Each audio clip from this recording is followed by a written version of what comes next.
Welcome back to another episode of Penny Helpjes. Today's episode 444. And for whatever reason, every once in a while, I get recommended, I guess because of the coin channel and my interest, I get recommended other coin channels to watch. And I've always liked watching coin channels, to be honest with you. Specifically penny roll hunters. For whatever reason. And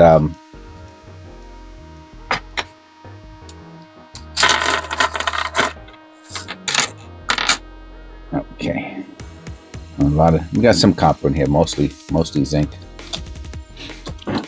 And when I watch other people do their videos, I critique them. I critique theirs in relationship to mine. And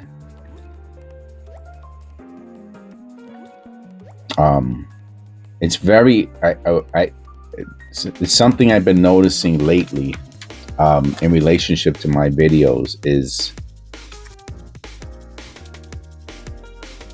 that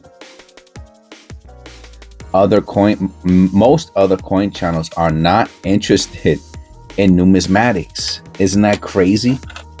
How can you be doing? I mean, now this is just me. This is just the egghead in me. Okay. How can you be doing something every day and not be trying to get better at it? And again, it's a critique, not a criticism. It's different. Just a critique. I do this on basically a daily basis, and I'm looking for errors, and I started off not knowing about errors at all, and throughout the it's going on years now. It's been my longest standing member is over a year with the channel, and some of my other ones are approaching a year now, and they're very knowledgeable. 2017, it's a D. Which is the one that I hold on to? It's the P I don't hold on to the D's. I hold on to the P's. I haven't found a copper yet. I think it's the first one. Maybe copper. No, it's very dark and very flat. And again, since and people have helped me with understanding the errors that I found on the coins, and I gotta be honest with you, it's very difficult.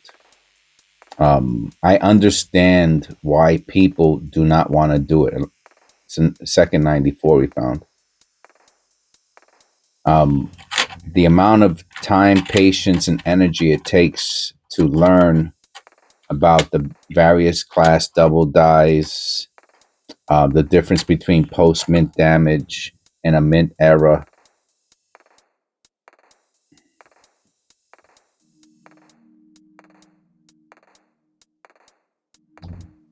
between the different conditions of a coin, the difference between mechanical abrasion, what's the other one? Mechanical abrasion and deteriorated doubling.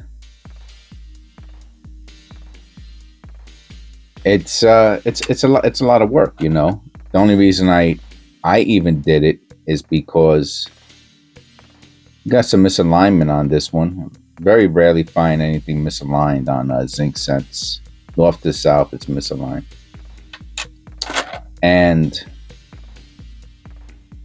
still not one copper penny. Isn't that weird? She's had other. These are from my mother-in-law. Other ones that she's given have. This one's also misaligned. See, there's no rim on the bottom, but there is on the top. All right, here's our first cup penny.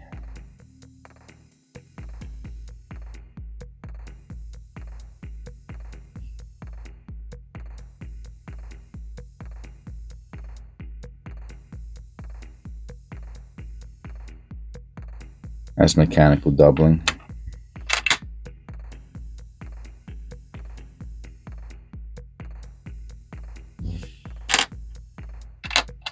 So I understand why people don't do it, but I'm just saying, you know, for me, I always wanted to, I like to improve myself. I like to know what I'm talking about. You know, for some reason, that's really important to me. I don't know why. You know, when I get corrected about something, I want to know, you know, how come I misunderstood that, right? So, for example, um, when I was told about the extra V by Eric Kenai, if you look up his channel, Kenai Collectibles, he corrected me on what the extra V was. No, he told me, hey, look out for the extra V. This I didn't even know what it was. And I said, okay, I'll look for the extra V. And then all of a sudden, I was saying there's an extra V on like everything. Oh, look at that! Look at the extra V! Look at the extra V on all the pennies I was finding, right? And he's like, no, man, they're only under 2023. And I was like, ah.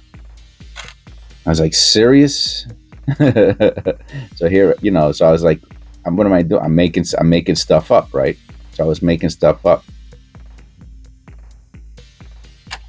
So then on the 2023s, all of a sudden I go, look, the extra V on the 2023, look.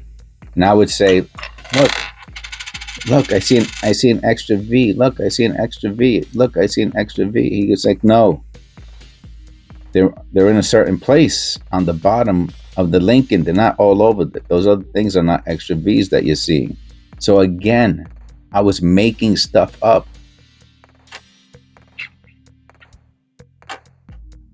And then, believe it or not, I actually found an extra V. I don't know if Eric's going to watch this video. You know, for my gratitude, I sent it to him. And that was the first real extra V that I ever found. But I learned something, you know. But I was it took me a while to learn, and it took some guidance. You understand? It took guidance. It took someone to be patient with me and say, hey, that's not it, it's this, you know, and to be cool about it. This one looks like it has, you see the extra yellow in it? Yeah, very orangey.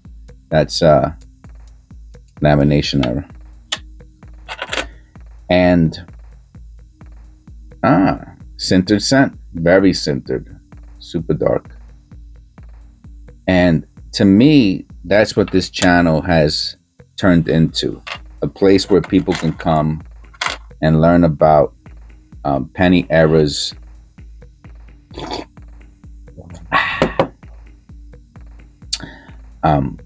to find valuable coins, right? Because you got something that's worth, you have something here. You have something here, right? Here, that's worth 50 cents. But a decent, like the ones we found are not valuable, right? No one's going to buy this. I'm just identifying what's going on with the penny. It has a lamination error, right? It's too yellow. The zinc is improperly mixed with the copper for the electroplating. The solution had an improper mixture. But we might find another penny in here that has an error that's worth $2. So if you can find a penny that's worth $2, that's pretty awesome. You know what I mean? And you're learning something at the same time for free. This is all free, right? All the education that's provided on this channel is free. I mean, it costs a penny, or it costs 50 cents, but you could bring that 50 cents back to the bank after you're done. And you could just have a pure learning experience.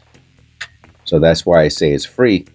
And 2000, we'll put a wide AM, no wide AM. And if you find an error, For example, that white AM is worth, if we had the white AM, that's worth $10. I found two of them in a year.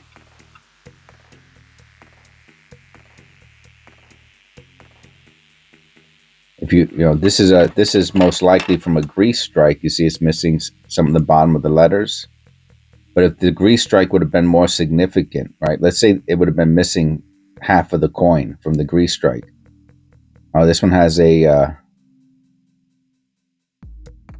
die clash also. It has a small grease strike and a die clash. The die clash is weak and the grease strike is weak.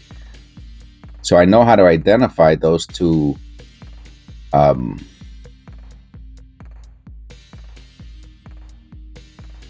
mint errors. So when they're more significant, I'll have a coin. And this one, actually, the die clash here is pretty good. I just realized that. It's pretty good. You see this, the line's pretty strong, and you can see it here also. So this one, it's just such a ugly looking penny. I don't know if anyone would want to buy it, you know. But it does have a pretty good die clash. Maybe it's worth $1.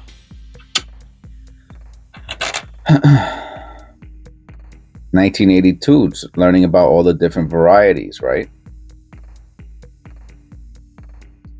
Again, this one is pretty in pretty bad shape, but this is the copper version.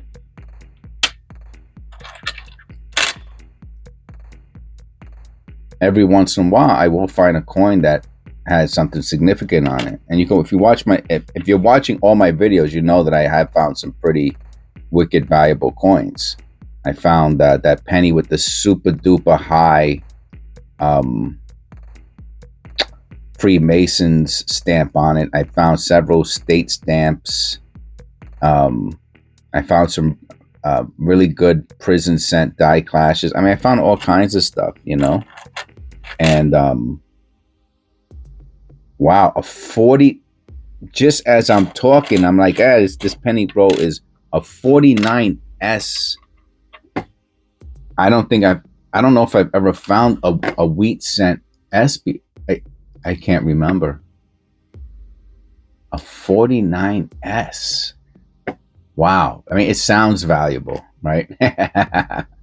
Most likely not. Let's look at the mintage. There's only 118 million for. No, I'm sorry. What? 64 million?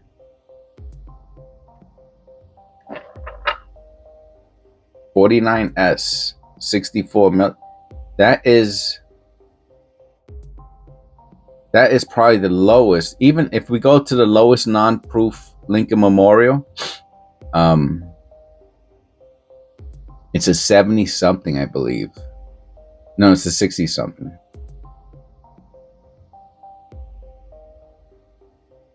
Okay. Where's it at? The 1968 S, the lowest minted non-proof memorial. Our wheat cent 1949 is way lower than that. You know what? I wonder what this is worth. I mean, I know that's what you're asking, so of course I have to look. Let me look it up. 1949 S. You know how hard it must be to find this? How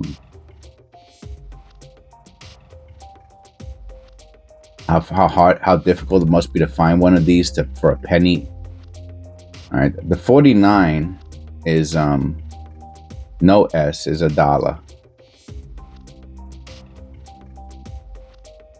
All right, it's not worth much. It's worth $1.50 in good condition. That's about it. 49S, $1.50. That's it. Even with only 63 million of them made. Now, of course, if this has an error on it, that would change things. I noticed something a little bit on the 4. Well, let me look at it under the loop and not speculate.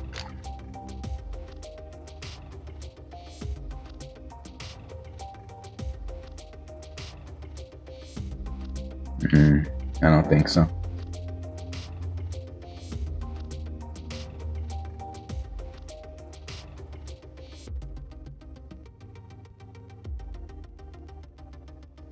The T in the Liberty has some, I guess it's mechanical doubling. All right, let me look at the reverse. I didn't take a good look at the reverse. Nice condition. So we basically found the $1 penny. That's the long and short of it. The S, I don't believe, is a double die.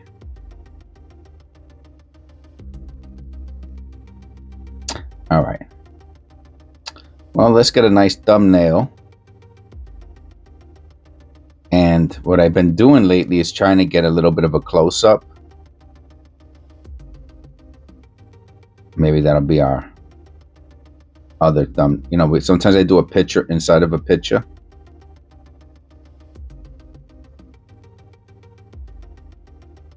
All right. And here's the reverse. I know I didn't show it before.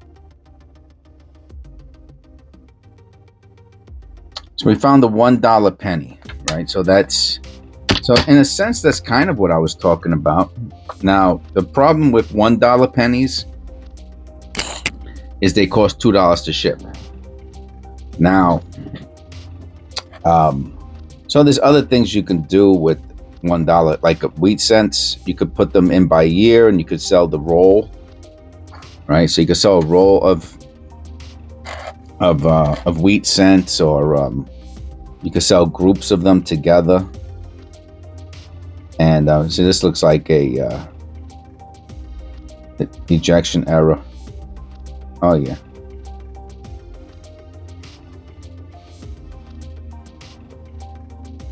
Well, let me look at that.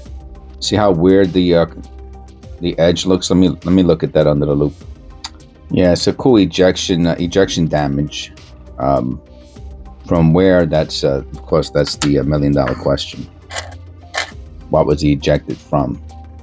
Usually, the mint feeder errors, they're pretty well documented, and you can find the exact year and feeder error if you do your search on it. So wheat cents and copper tend to be what typically I see other coin channels focus on.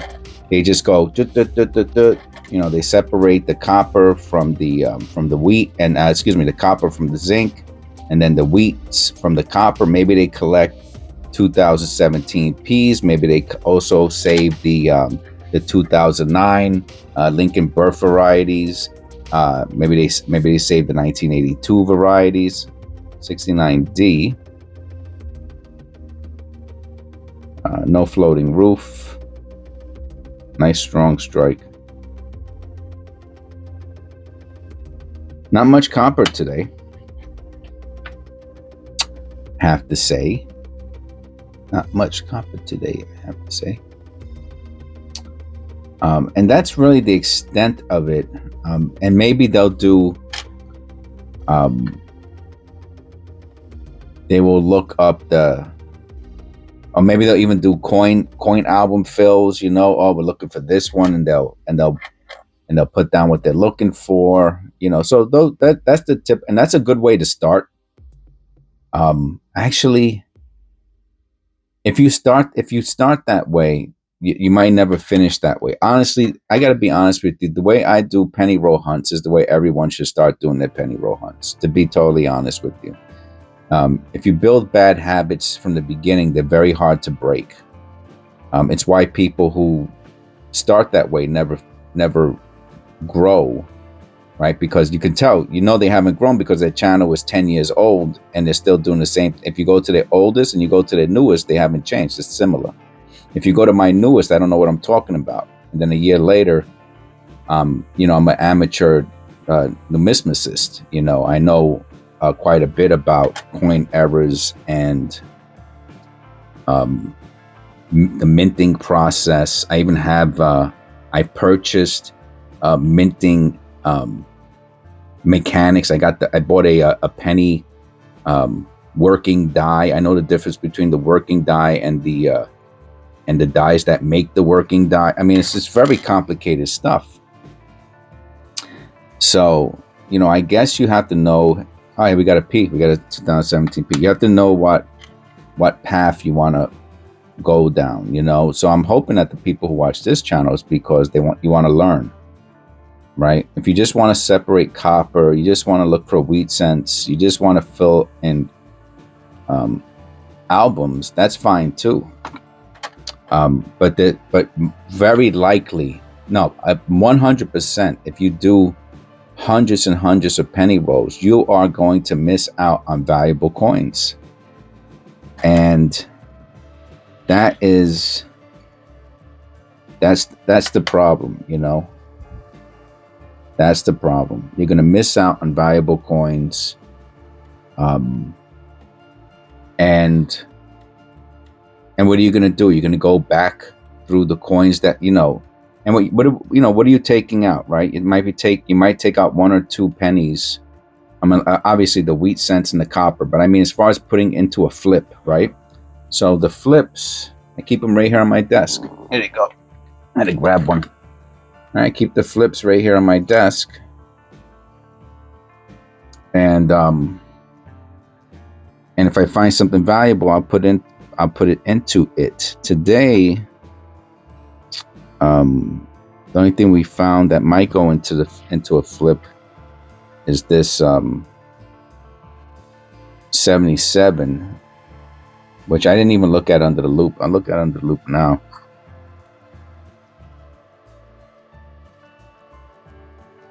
Which has some pretty cool mechanical doubling in the Liberty.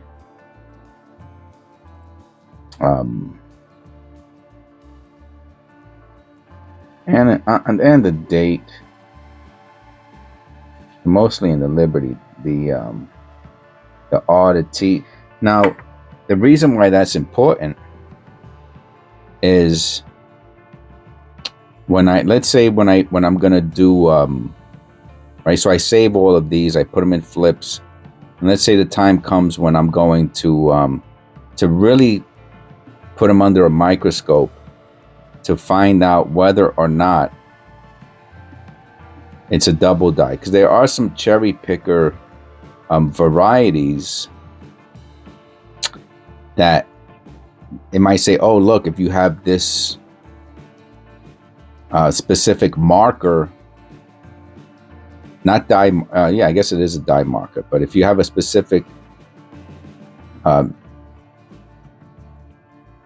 feature in your doubling, then that's a double die, and that's worth this, right? Your FS errors, right? Which are the names of the two founders of the Cherry Picker's Guide.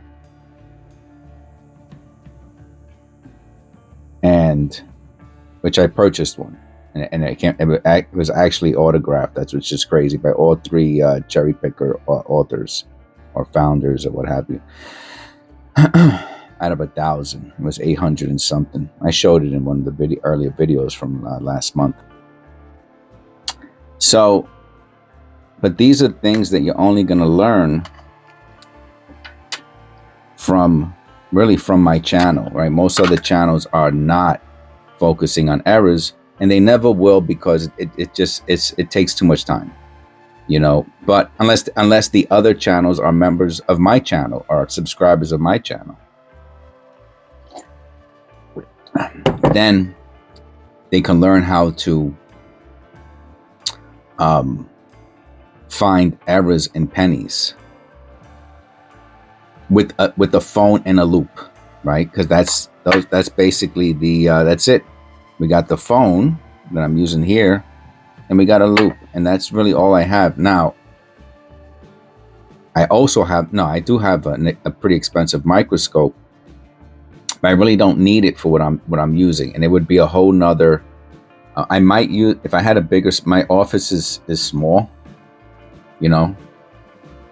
Oh, there goes the ceiling.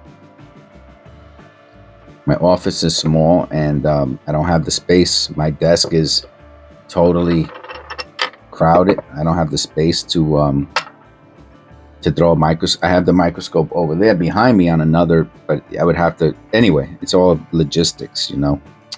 Um,